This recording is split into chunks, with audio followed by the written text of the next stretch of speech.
Hello everybody. So if you've been watching my last couple of videos, you know that I have been reacting, like in addition to playing Baldur's Gate 3 as a D&D noob and documenting that, I've also been reacting to the One Piece live action over the last couple of weeks, almost a month actually. I've been doing 2 episodes per video, and I promised at the end of my episode 7 and 8 reaction that I was going to do a full-length review for the entire series. Now, I took the time. I took about a week, 2 weeks off after I'd finished watching the very last episode to calm down, to think about it, to align on what my thoughts are and what my feelings are, and these are my honest and objective review for the One Piece live action season 1. I have grouped this review into 3. There's the good, the bad, and the what the garb.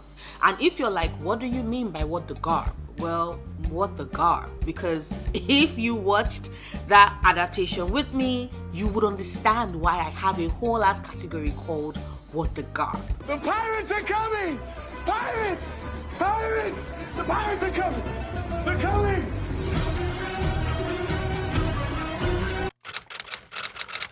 So I'll start straight up with the good, because there were some things I did enjoy. I did not hide it in my reaction. There were some things that absolutely delighted me. First being the casting for the Straw Hats. Now, I know a lot of people had a problem, like not a lot of people, but I've seen some comments that people made about how they did not like Inaki's portrayal of Monkey D. Luffy. And I'm like, I'm sorry, did we watch the same show? I absolutely adored his portrayal. It brought the likeness, it brought the fun, it brought the heart. It was the heart of that live action adaptation, just the same way in which Luffy is the heart of the One Piece anime and the One Piece manga. I think that it was perfect for the role. I think, yes, he brought his own interpretation, but his interpretation to Luffy made sense for his Luffy, right? I do not want a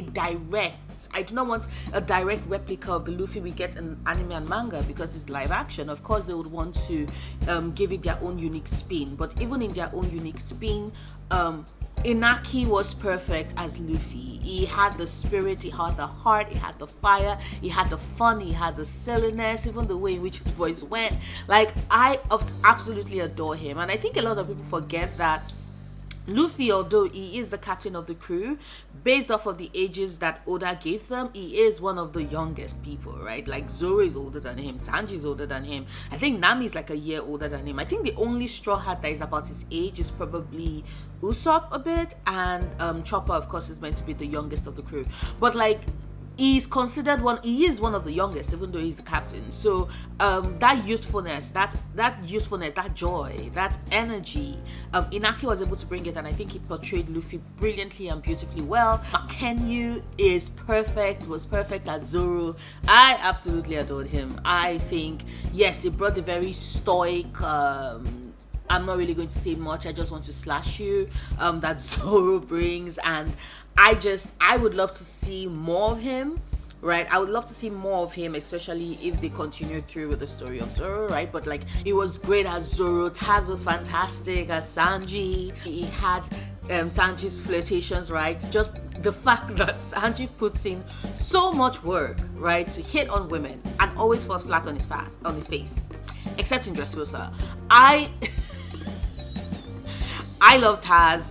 It was giving smooth vibes. It was giving, I love to cook, I love feeding people, I love the team. Nami is queen. Do not say any bad things about Nami. It was giving us all those vibes, which I really appreciated and I really enjoyed. I think that Emily was perfect, was great as Nami, you know, scrappy, intelligent. There are little things that they gave her character, the way in which she was portrayed in the live action, and I really love the nod, like, you know, them getting to the barracks here, and Luffy and Usopp being all like, oh my god, you know, don't you know me? We should get a seat. And Nami's the one that is like tipping the staff and is like, yeah, they're idiots, here is money, let us get a great seat. And it's like, of course, we have a seat waiting for the soon-to-be Pirate King. It is so fucking funny. And yeah, like the way in which she effortlessly brings that Nami, I'm cool-headed, I'm smarter than the idiots I'm saddled with, you know, I'm smarter than them, I'm better than them, but also I love them, but also I am so vulnerable. Like, I really, really appreciate exactly how it is that Emily portrayed Nami. And then of course there's Jacob. Jacob playing Usopp, you know.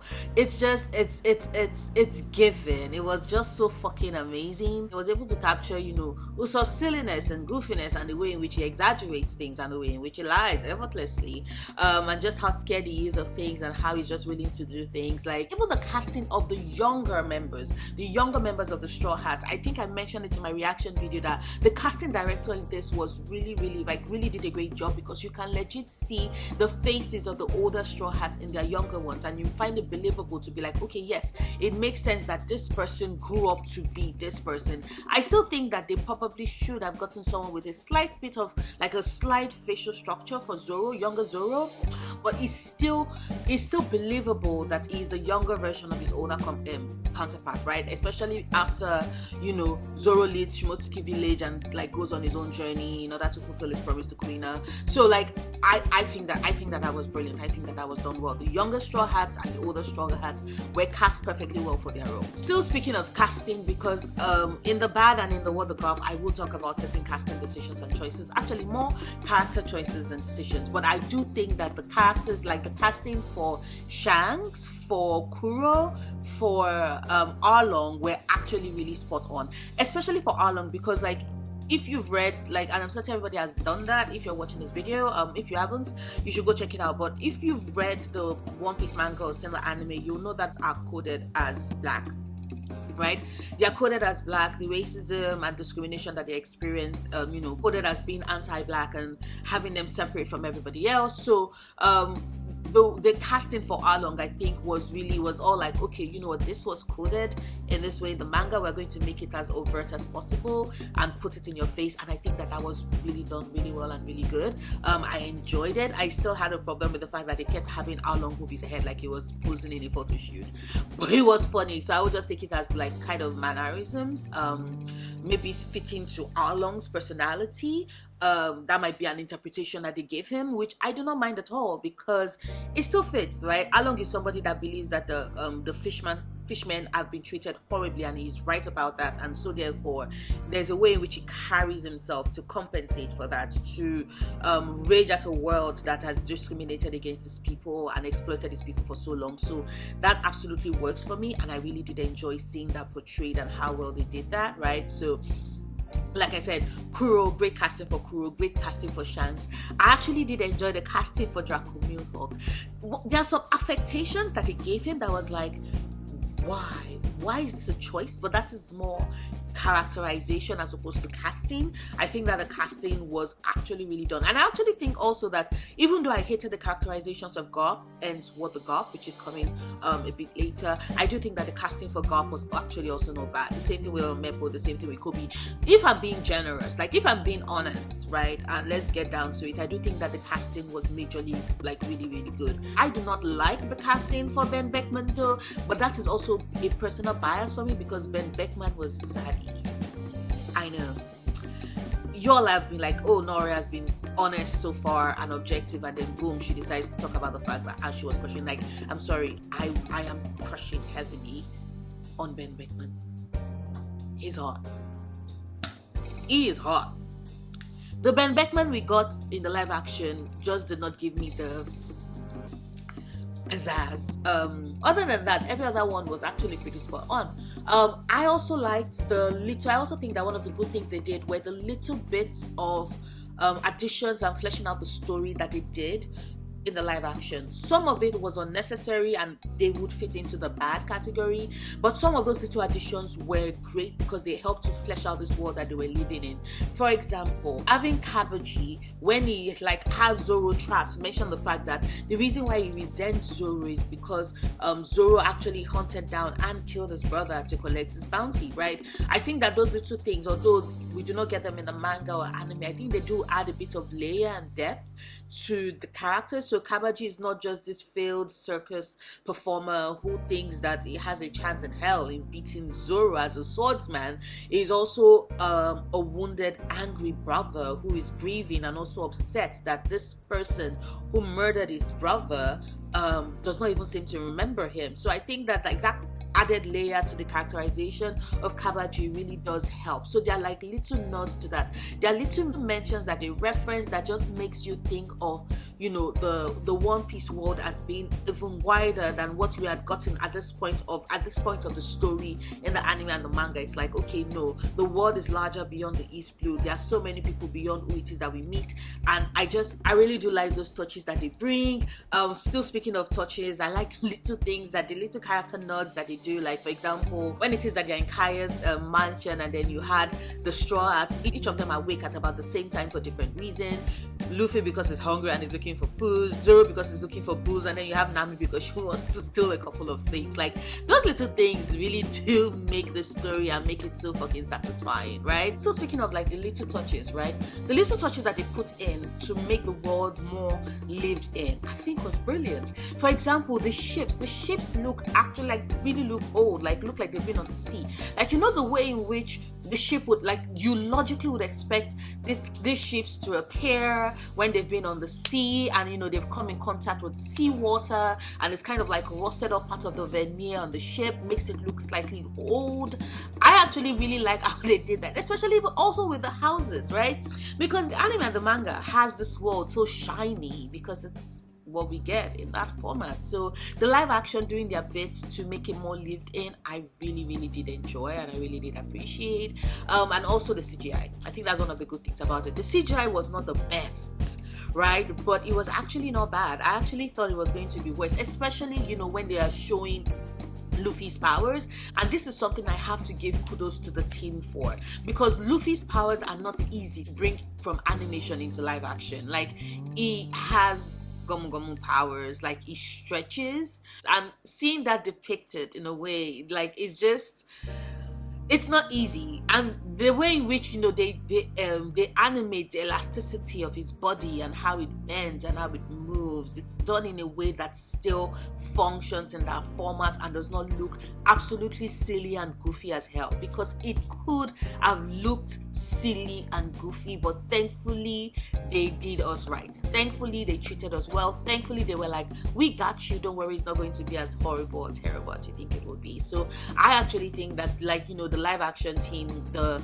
special effects team, the CGI team, they deserve all their flowers and all, like, everything, because that was really good, right? Also, this has already been said from, like, you know, when we had teasers and all of that, but the sets they built were actually really nice. The sets they built, whether it was the Baratier or Mary, right, or even Garth's naval ship, Shanks' ship, Kaya's mansion, the villages from Syrup to Windmill to Coco, like, they built really beautiful sets for this, and it was amazing and it was satisfying. Like, those are really great things that they did. So those were the good.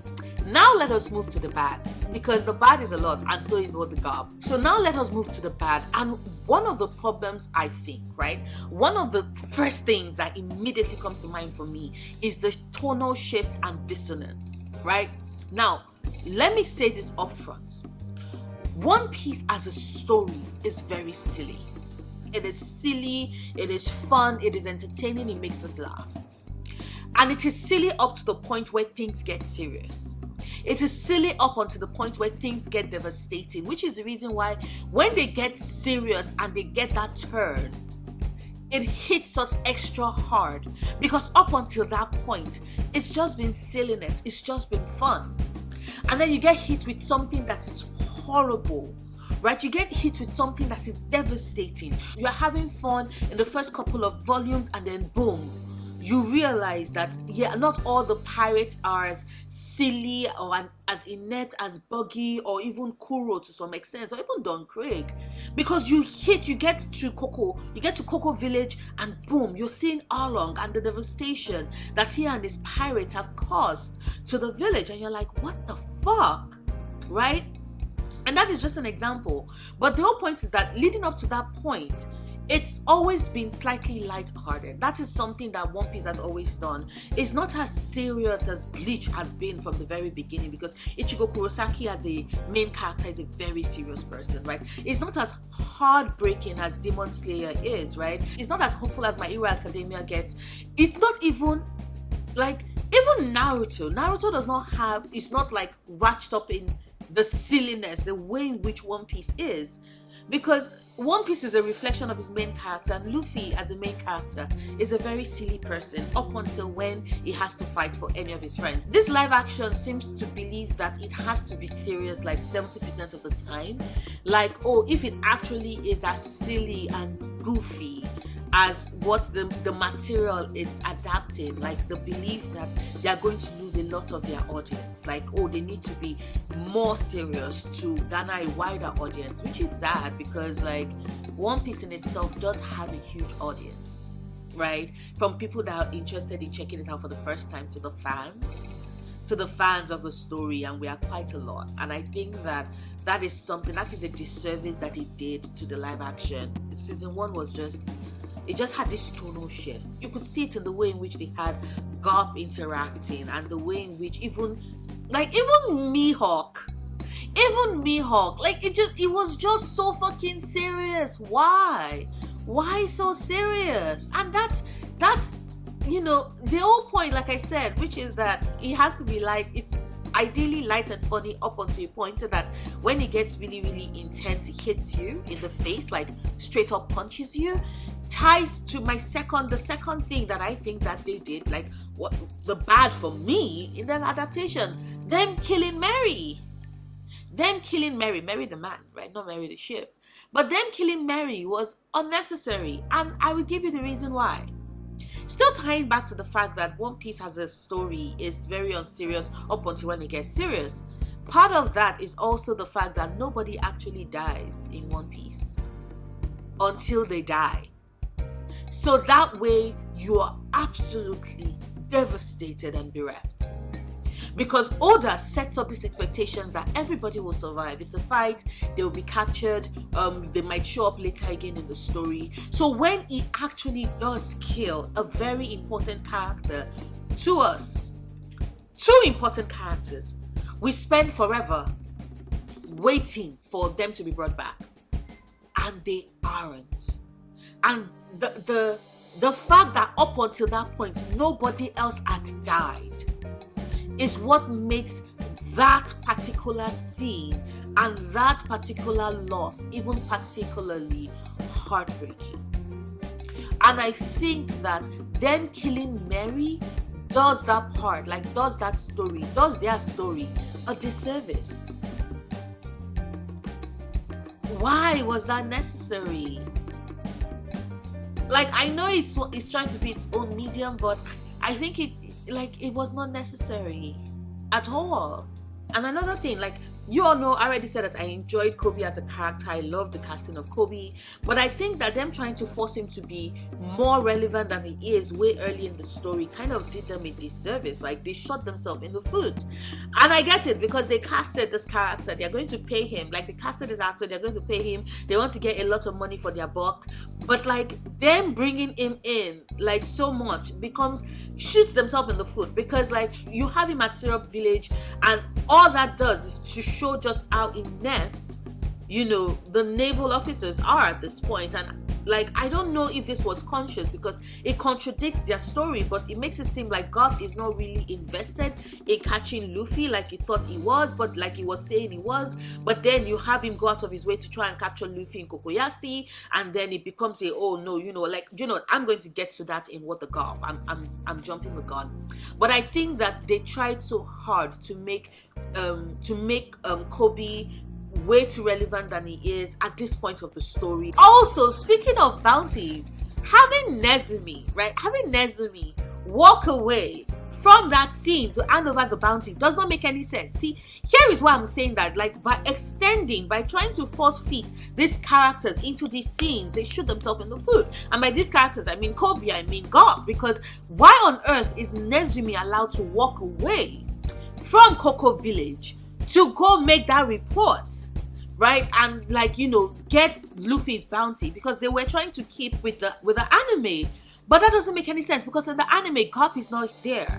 Now you've put Garp in Cocoa Village, right? Now you've put Garp in Cocoa Village, which means that he is witness. You have a vice admiral witness to the bullshit that the captain of the naval fleet, that a captain in the navy has been running racketeering, like a racketeering gig with a pirate, and he's able to walk free.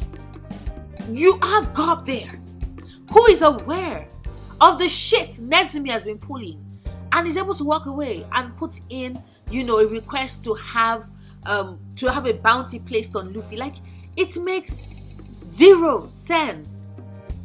It makes zero sense, especially once again because Nezumi is there and you've revealed that Garp is in a way invested in Luffy and lets Luffy go. So clearly there's a relationship there, and Nezumi is a kiss ass, and he would definitely not want to go against the very vice admiral who is aware of the racketeering gig that he has with a pirate. Like, make it make sense.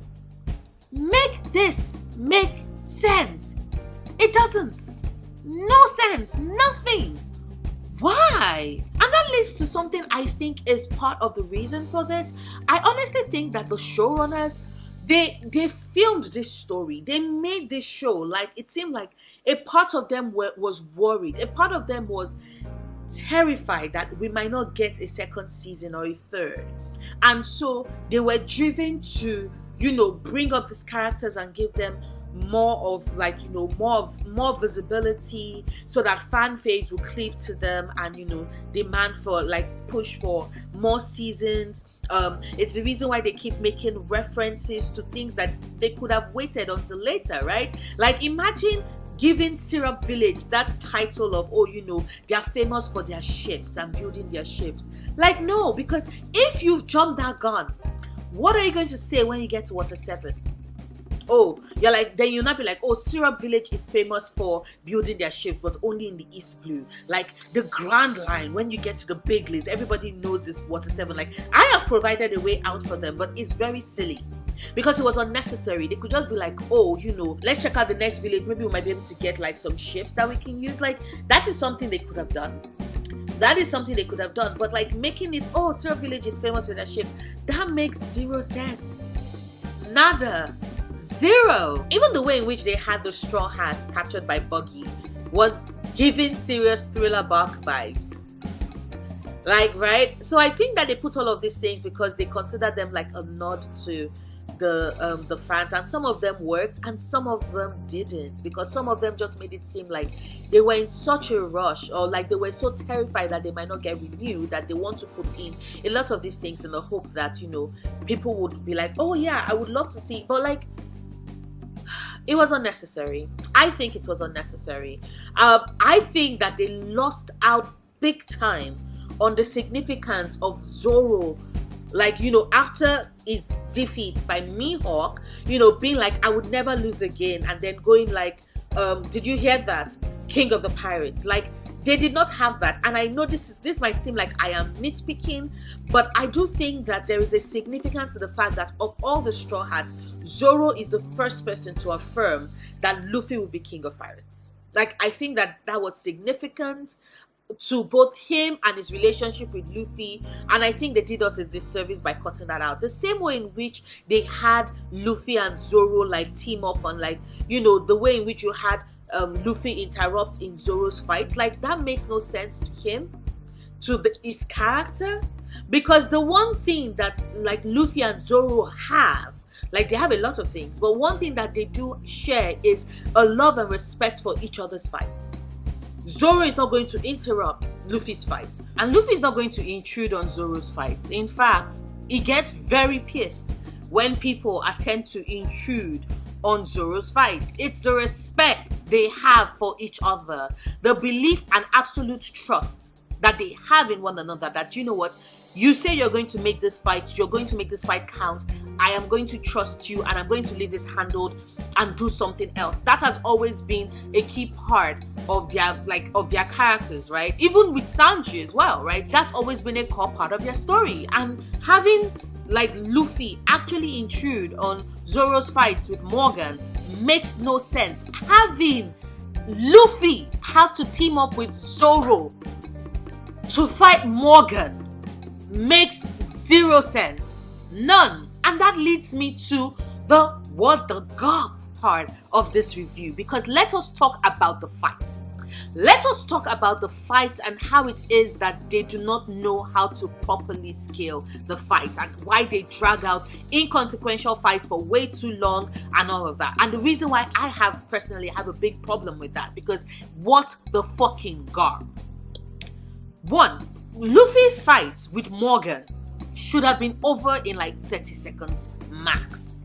There was no need to pair up with Zoro to take down Morgan, because in the scale of things, Morgan is one of the most insignificant opponents that they have to fight throughout the story. The reason why they make like, and I cannot believe I'm trying to power scale. I hate power scaling, but like sometimes it serves. The reason why they have these fights become progressively like longer, right? They have these fights become progressively longer is because the length of the fight is meant to signify the power of their opponent. If you make it seem like his fight with Morgan lasts about as long as his fight with Buggy, lasts about as long as his fight with Kuro, lasts about as long as his fights with Arlong, you make it seem like all of these characters are basically on the same power level. And they are not. And they are not, because the fights are meant to, like the length of the fight is meant to signify just how powerful and terrifying the fights are. For example, we just finally wrapped up a fight with a certain character in the anime that has been going on for years, which was also what we experienced in the manga, except for the fact that the manga is way ahead, so we sorted out that fight a bit earlier. But like, the fight with one of the most powerful characters that Luffy has faced so far took place over years, like us reading it over years, right? Like, so it makes zero sense, none, zilch, that this is what they are doing, that this is what we get. Like, come on, let BFFR be for fucking real. There is no way that you're going to try and portray Morgan, Luffy needing help to defeat Morgan, making it seem like they made him so inept. They nuked his powers. They made it seem like, oh, he's learning how to fight. Like, no. The reason why, like, Luffy has been training with his powers since he ate the fruit as a child. There is literally a training arc that we experience just before we enter the time skip, right? Just after Marineford, before we enter the time skip. The significance of that training arc is to show just how much work Luffy has put in to build his powers up until this point. Like, making it seem like he needed help against fucking Morgan? For real? What? I was upset. That was unnecessary. Speaking of things that were unnecessary, the casting of Garp. Like, not the casting, the characterization of Garp. What is that?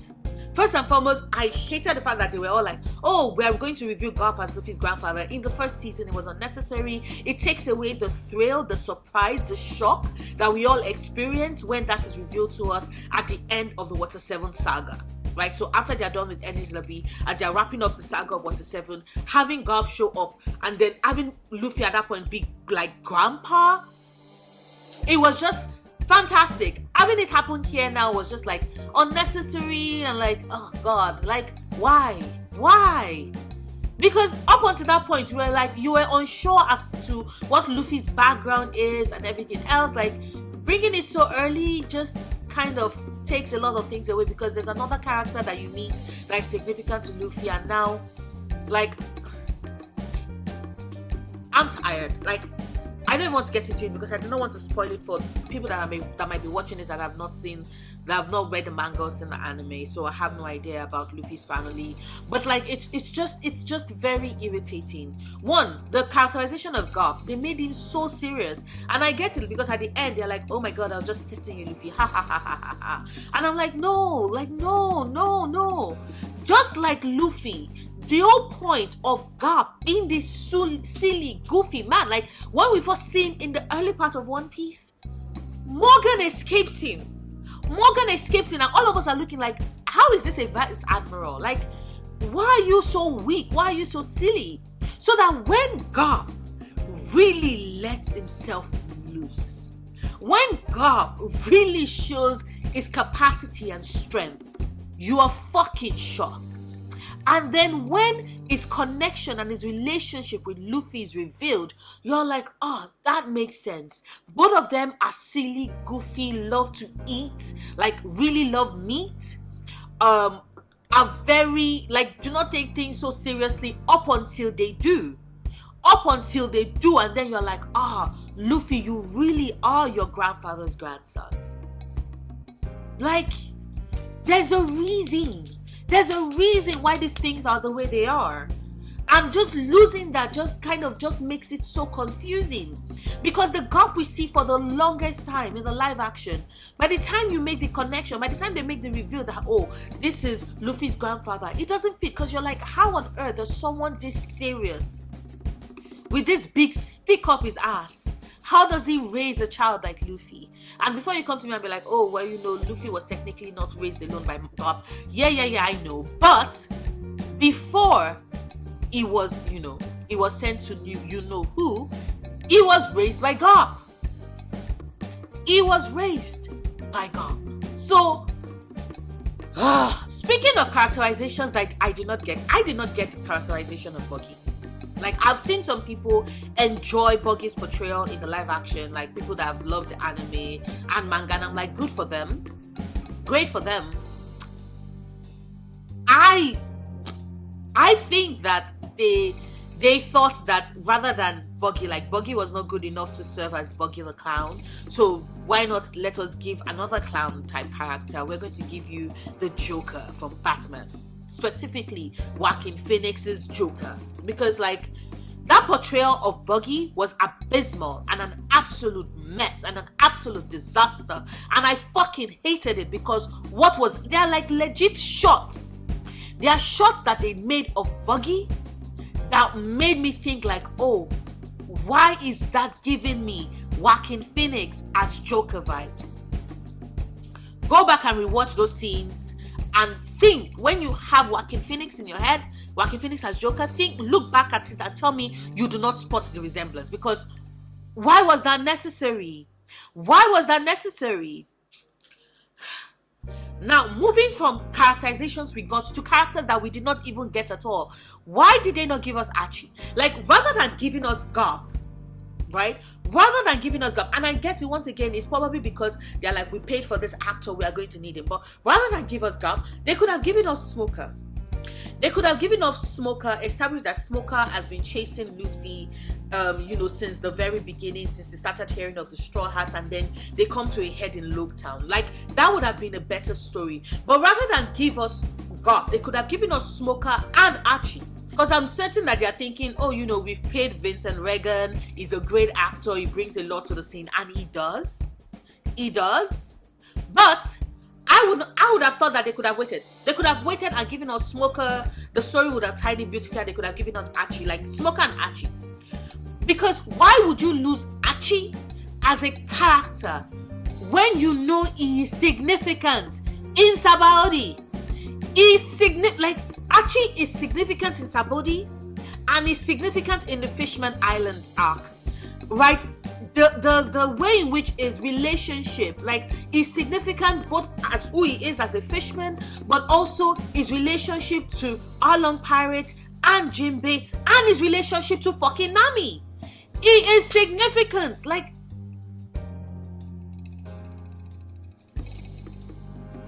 Why?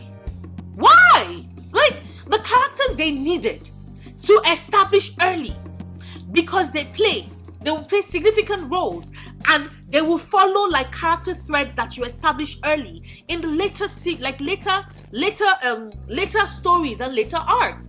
Why would you lose those characters? It does not make any sense, because now they're going to want to be like, and I'm certain, like, I don't know, I think we've gotten renewed for a season 2, I hope so, but like, when you then get, this still ties back to me raising it in the bad, that they actually ran this story like they were terrified of not getting renewed, of not getting a second season.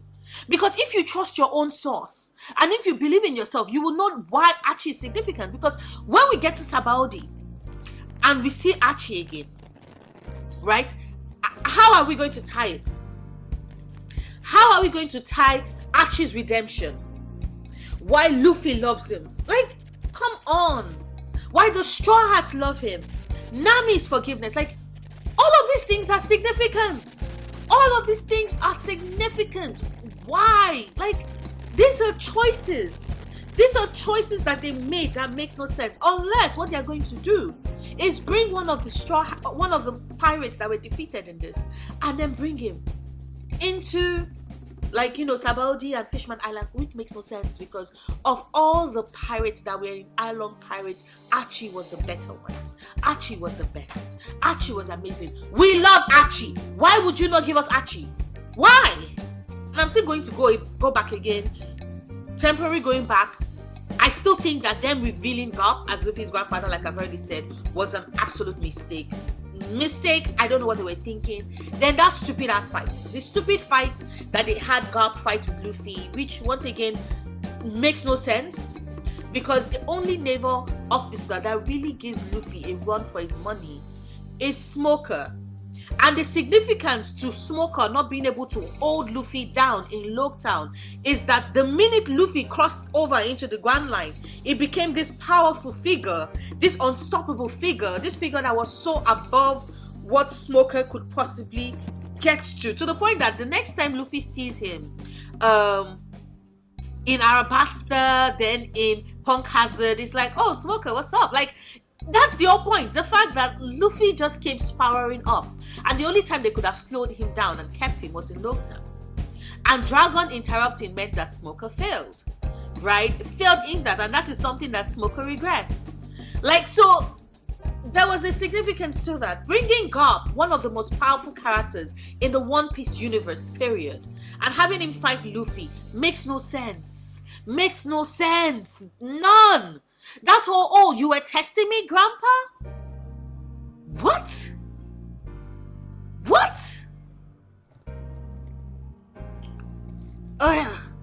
Just no. Just no. No. Another thing I really resent, and I think makes no sense, is how they fucked up the character motivations for some of the Straw Hats. Case in point, Zoro. The fact that Zoro allows for Morgan to string him up in the courtyard, not because of the fact that, you know, he was threatening the townspeople, but because he did not want to lose his money, doesn't make any sense. Because the significance to that being the way in which it's played out in the story that they are adapting for this live action is because it shows early on that Zoro has a heart for the people, has a heart, a kindness to him.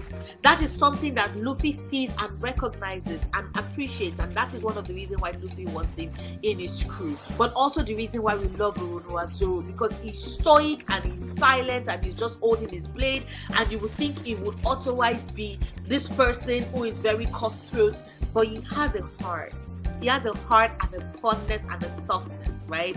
He has a softness, and just like losing that early on for his character portrayal makes no sense. Having Usopp lose his cowardice, like, makes no sense. None. Because, and I said this when I was reacting, like in my live reaction, right? The significance to Usopp, right? The significance to Usopp being all like, okay, he's going to pretend to play dead, right? So that the fisherman can leave him and leave. And then he wanted to run away and escape, but then he flashes back to all the things that, you know, Nojiko told him about what it is that Nami suffered and how she suffered and what she sacrificed. It flashes back to Luffy making the promise that they would help Nami, Sanji and Zoro being down for it, and all of that is what gives him the courage, even though he wants to run and escape and pretend and play dead. That is what gives him the courage to be like, nah, I'm gonna fight back. That is where he finds his courage from. That's his significance to who he is as a character. And us losing that, us not being able to get that in the live adaptation, the fact that all we did was get him praying dead and then immediately stands up and is like, ha ha ha ha ha, I'm going to shoot you because you might not catch fire, but alcohol does. Like, and I love that line, but that scene would have been so much more powerful if they've kept it, because it's significant to who Usopp is as a character. Usopp would always be the person that runs away, whose first instinct is to run away. But then he thinks about what the stakes are. He thinks about, the fact that he's who he wants to be is a brave warrior of the sea. And he thinks about how he would do anything for his crew, for his crewmates, and for his captain. And then he, takes that plunge. That is who Usopp is as a character. He's our self-insert as the readers, because of all the Straw Hats, he's the only one that doesn't really have any special powers or ability, or a cloud that can send lightning. Like,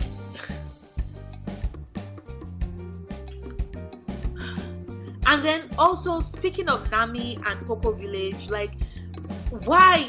The significance, and I keep saying this because it's like me beating a horse at this point.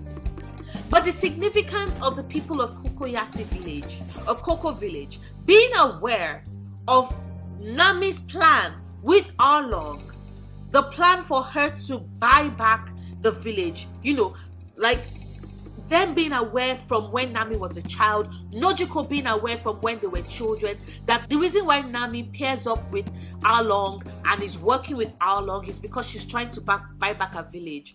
Them being aware is significant, because it then becomes they are trying their best. Hi, baby. Hello. It then becomes that, they have to sit in and take it and bear it, right? They have to be there pretending that they hate this little girl, that they are buying into what this little girl is doing. Because if they let Nami know that they are aware that, she has a deal with Arlong, then it becomes even more pressure on her. Because now she sets those expectations for the villagers, and they want their freedom. The reason why they keep quiet and they do not tell her is because they don't want her to feel extra burdened, because they already feel very guilty. Come up, why baby, why?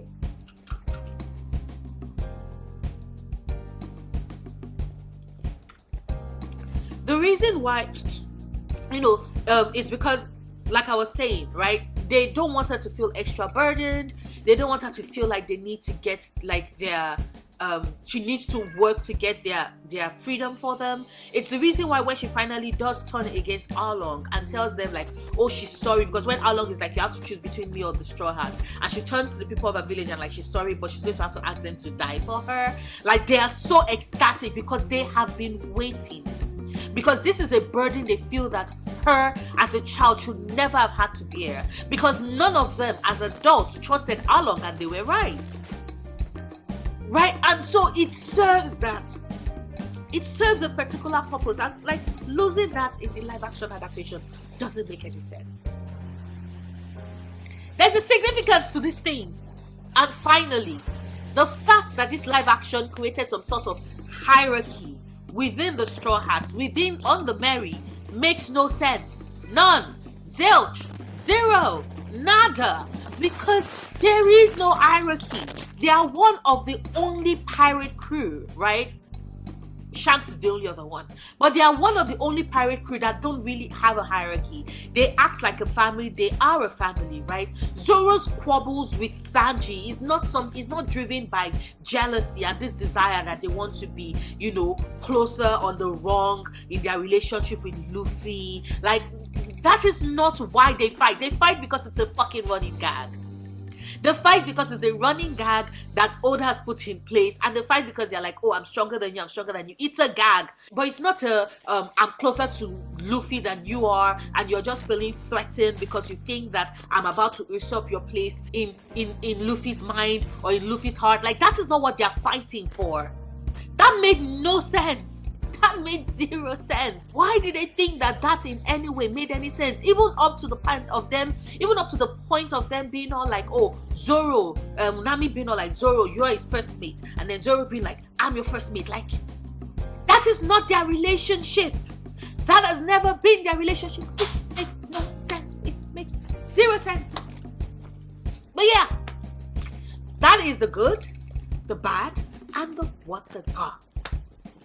Now, let me even check. Let me Google right now. Let me check if, the live action has been renewed. Because I do want it to be renewed. Okay, wait. Has the One Piece live action been renewed?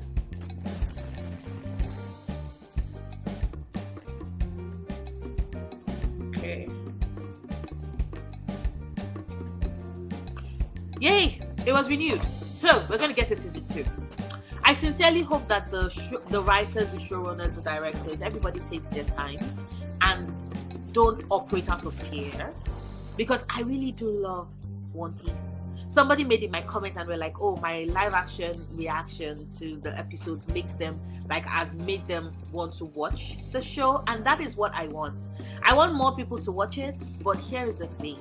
I want them to watch it, and then I want them to go check out the anime or the manga, because that story, it's the source is infinitely better than the way in which some of the mistakes that they made with the live action. I'm happy that we're getting a second season. I hope that they do better, because we deserve better, and this story deserves better, and these characters deserve better. Because, why be in a hurry when you could just do it right? But yeah, if there's anything this live action has, inspired me to do, is to start my rewatch of the One Piece anime again, and I'm doing a reread of the manga again, because when you see how the adaptation is, and you're like, this was better here, they could have done this better. I'm just rather than just be like, they could have done it better, I'll just watch the better. But I'm going to be here and seated. Hopefully, I hope they do better with season 2. But yeah, that is my review. That is my final review. I think at the end of my live reaction, I was like, okay, I'm going to give the One Piece live action a 3.5. But you know what? I think I'm going to give it a 3 star. There were good bits. There were not so good bits. There were terrible bits. And I hope that in the new season we get better. But yeah, hi, I'm Noria. I'm a nerd. I nerd about a lot of things. So welcome to my channel where I chronicle my life as a nerd. If you enjoyed this video, please like it, share it, support my channel, subscribe if you're not yet subscribed, and I'll see you in my next video. Bye!